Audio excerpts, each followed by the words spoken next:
कि वहाँ पे लेडीज को वेट करना पड़ता है, और इस सिचुएशन में अगर उनके मिसकैरेजेस के चांसेस बढ़ते हैं तो उनकी बॉडीज पे, उनके हेल्थ पे भी इश्यूज आते हैं। इस वजह से अब क्या हुआ, इस टेक्नोलॉजी को देखते हुए अगर हम कुछ ऐसे टेक्निक्स का यूज़ करें जो लो कॉस्ट हो और लेडीज घर पे यूज़ कर सकें, तो वो उनके लिए काफ़ी बेनिफिशियल होगा। जैसे हम लोग प्रेगनेंसी किट आने लगी है, उसमें क्या होता है, वो ये मिनिमल की ही प्रेगनेंसी की किसी भी बेसिस है कि उसमें आपको कुछ नहीं करना होता, उसमें अपनी बॉडी का कोई भी एक लिक्विड पोर्शन डालना होता है। जैसे कि वहाँ पे हम लोग यूरिन यूज़ करते हैं, उसको डालने के बाद उसमें ये तीन पैड्स होते हैं, सैंपल पैड, कंजुगेटेड में टेस्ट जोन और कंट्रोल जोन होता है, और लास्ट में हमारे पास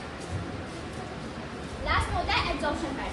तो सैंपल पैड में हमें क्या करना है, कोई भी हमारा पास यूरिन, अगर हमारा सैंपल है तो यूरिन को डालना है। उसके बाद यहाँ पे उसके पास जो भी एंटीबॉडीज होंगे उनसे वो बाइंड अप होते हैं, और नाइट्रोसेल्यूलोज मेम्ब्रेन करता है, उसको आगे बढ़ाने का काम कराता है, और वो अपने आप आगे बढ़ता है क्योंकि उसका कैपिलरी एक्शन होता है। कैपिलरी एक्शन में अपने आप आगे बढ़ता है, और यहाँ पे जो एंटीबॉडीज अगर उसमें कंबाइंड होंगे, एंटीजन एंटीबॉडी का कॉम्बिनेशन होता है, डिफरेंट टाइप के बॉन्ड्स फॉर्म होते हैं, इंटरमॉलिक्यूलर इंटरेक्शंस होता है, बेसिकली नॉन कोवलेंट बॉन्ड्स होते हैं, उनका इंटरेक्शन होता है। उसके बाद वहाँ पे अगर पॉजिटिव रिजल्ट्स होंगे तो नेगेटिव रिजल्ट्स यहाँ पे होते हैं, तो वहाँ पे लाइन्स बनती हैं, शो करती है डिफरेंट में।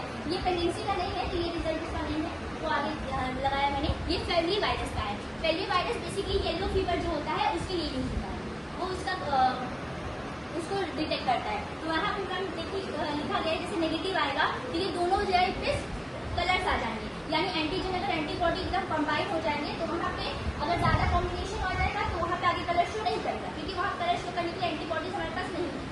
अगर वहाँ पे एंटीबॉडीज रुक गई है, यानी कि उनका कोई उसमें इंट्रैक्शन नहीं हुआ है, तो आगे बढ़ेंगी। आगे बढ़ने से क्या होगा कि वो कलर शो करेंगे। कलर शो करने का मतलब यहाँ हो जाएगा तो वो नेगेटिव हो जाएगा। अगर उसका कोई एसेंस प्रेजेंट होगा तो वो बॉन्डिंग कर लेंगे, बॉन्डिंग करने के बाद एंटीबॉडीज हमारे पास नेसेसरी बची नहीं है, तो आगे जाएंगे। आगे नहीं जाएंगे तो हमारा कलर शो नहीं होगा, तो हमें पता चलेगा कि वो पॉजिटिव है, यानी वो उसको जो है वो डिजीज है, ये चीज़ हम पता कर सकते हैं। तो ये इम्यूनो से हमें बताता है कि इतने बड़े टेक्निक को करने के लिए हमें किसी भी बेनिफिशियल या बाहर किसी टेक्निक को यूज़ करने की जरूरत नहीं है। हम घर पे इसको यूज़ करके अपनी चीज़ों को सही तरीके से मेजर कर सकते हैं। इसमें भी ये वैलिडेशन पूरी तरीके से नहीं होता है, क्योंकि कभी कभार 99% तो हम चीज़ें सही पढ़ लेते हैं, लेकिन कोई भी ऐसे परफेक्शनिस्ट कोई तो बना नहीं है, 1-2% कभी भी डिफॉल्ट हो जाता है। अब